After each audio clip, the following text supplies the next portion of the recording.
أعوذ بالله من الشيطان الرجيم. بسم الله الرحمن الرحيم. اللهم صل على سيدنا ومولانا محمد صاحب التاج والمعراج والبراق والعلم، دافع البلاء والوباء والقحط والمرض والألم. اسمه مكتوب مرفوع مشفوع منقوش في اللوح والقلم، سيد العرب والعجم.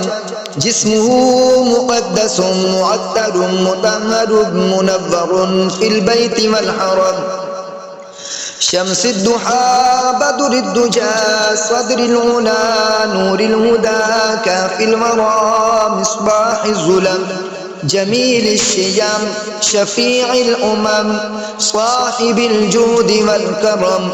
والله عاصمه وجبريل خادمه والبراق مركبه والمعراج سفره وسدرة المنتهى مقامه وقاب قوسين مطلوبه والمطلوب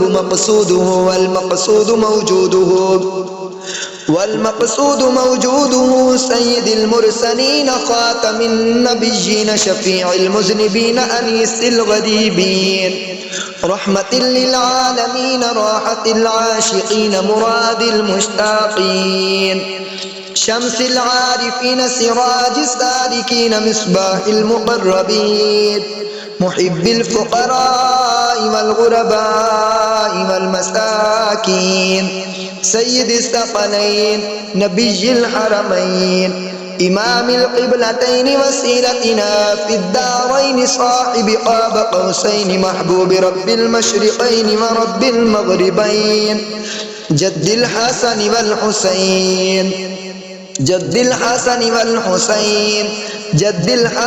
والحسين مولانا ومولى الثقلين أبي القاسم محمد بن عبد الله نور من نور الله.